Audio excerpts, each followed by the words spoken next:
Good evening students. आज हम बात करेंगे श्री गुरु हर Rai ji, the seventh Guru of the six, and Shri गुरु हरिकृष्ण साहब जी, the eighth Guru of the six. Shri गुरु हर राय साहब जी सिक्स गुरु श्री गुरु हरगोबिंद साहब जी के सबसे बड़े बेटे बाबा गुरदित्ता जी के बेटे थे और इनका जन्म कीरतपुर साहब में हुआ था 1630 को। तो इनके पिता जी तो बता दिया कि बाबा गुरदित्ता जी थे और माता जी का नाम निहाल कौर था। 10 वर्ष की आयु में इनका जो विवाह है अनूप शहर उत्तर प्रदेश वासी थे दयाराम, इनकी सुपुत्री सुलखनी से हो गया। तो इनके 2 पुत्र थे, राम राय और हरिकृष्ण। तो जैसा हम सारे जानते हैं कि श्री गुरु तेग बहादुर जी के 5 पुत्र थे। पहले भाई गुरदित्ता या बाबा गुरदित्ता जी, अटल राय जी, अनिल राय जी, सूरजमल और त्यागमल। इनमें से पहले 3 की तो गुरु हरगोबिंद जी के कार्यकाल में ही मृत्यु हो गई थी। तो रह गए सूरजमल और त्यागमल। जो सूरजमल थे उनका संसारिक कामों की ओर बहुत अधिक ध्यान था, आध्यात्मिकता बिल्कुल नहीं थी या बहुत कम थी। तो जो श्री गुरु त्यागमल जी थे उनका ध्यान टोटली संन्यास की ओर था, बिल्कुल विरक्त थे, हर चीज़ का त्याग करते थे वो। तो इसलिए उनको भी, दोनों को ही उन्होंने गुरु गद्दी के मुनासिब नहीं समझा। तो उन्होंने भाई गुरदित्ता जी के बेटे हर राय जी को गुरु गद्दी सौंप दी और बाबा बुड्ढा जी के बेटे भाई भाना, इन्होंने उनको तिलक लगाया, नारियल रखा और गुरु गद्दी पर विराजमान कर दिया। अब जब विराजमान कर दिया तो अपने दादा श्री गुरु हरगोबिंद साहब जी के सजेशन के अनुसार, चाहे इन्होंने 2200 घुड़सवारों की सेना रखी, लेकिन इन्होंने अपना जीवन टोटली शांतिपूर्ण काल में और सिख धर्म के प्रचार में लगा दिया। इन्होंने कई प्रचार लगाया, जैसे भाई संगतिया उनको दुआब में भेजा, फिर भाई गोंदा इनको काबुल की ओर भेजा।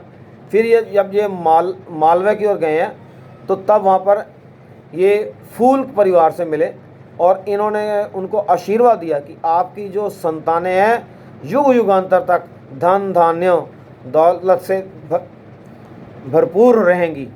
तो बाद में वो फुल्किया मिसल बनी और उन्होंने पटियाला, नाभा तथा जींद पर शासन किया।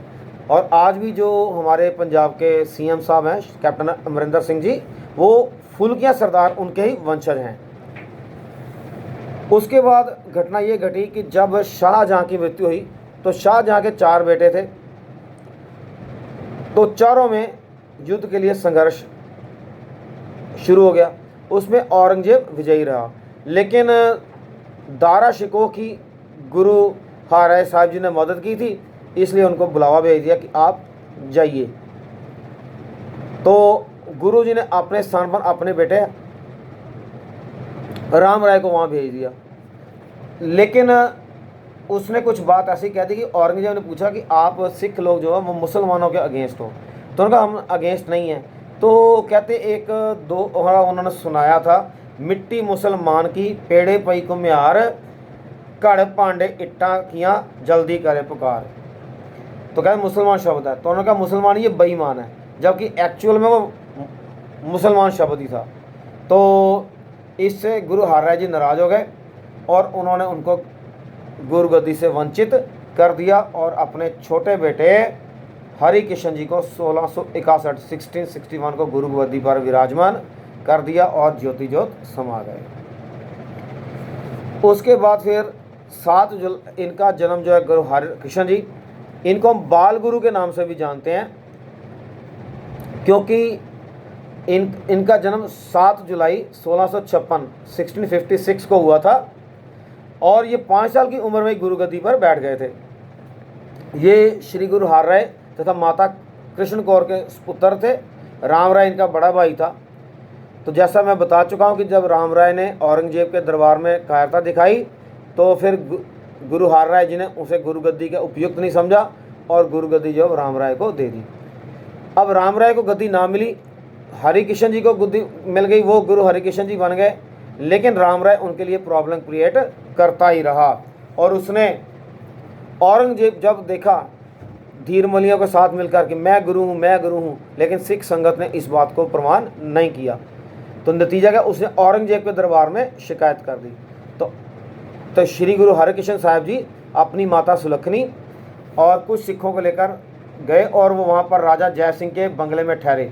उसके बंगले में ठहरे थे, इसलिए उसका नाम आजकल गुरुद्वारा बंगला साहब है और इसी नाम से वो जाना जाता है।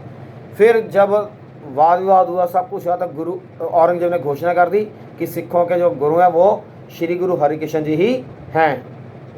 लेकिन इन द मीन टाइम इनको कहते हैं हो गया। वैसे कहते हैं इनके बारे में प्रसिद्ध है, अगर कोई मोतिया का मरीज इनके सामने आता था तो ये अपनी आंखें उसकी आंखों में डालते थे और उसके मोतिये को अपने अंदर समा लेते थे। तो कहते हैं इस प्रकार इन्होंने पता नहीं कितने मोतिया के रोगी ठीक कर दिए, लेकिन उनकी बीमारी इन्होंने अपने शरीर को लगा ली थी। तो इसलिए ये सिर्फ 3 साल ही गुरु गद्दी पर रह सकें। तो इनकी जो मोतिया और चेचक के कारण ये 1664 में ज्योति ज्योत समा गए। तो इनको पूछने लगे, गुरुजी अगला गुरु कौन? तो इतना ही कहा कि अगला गुरु बाबा बकाला। और इसी के साथ इन्होंने भी अपने 5 तत्वों का त्याग कर दिया। तो this was all about the 7th Guru and the 6th गुरु। तो बेटा इनको काइंडली नोट कर लीजिएगा, अभी मैं आपको नोट्स भेजने लगा हूँ, उनको पढ़ भी लीजिएगा। Thank you very much, have a nice day.